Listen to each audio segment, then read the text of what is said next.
মোহাম্মদ আলী বাবু সংগ্রামী সাধারণ সম্পাদক হবে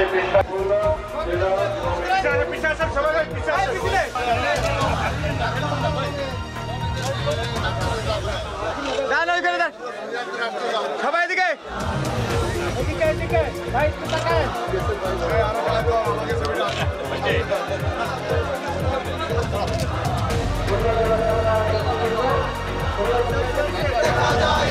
দেখা যায় আমার সামনে বাচ্চারা আমরা কি হচ্ছে ধরে রাখেন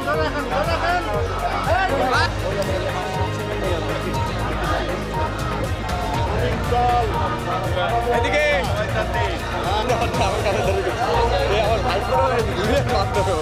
আমার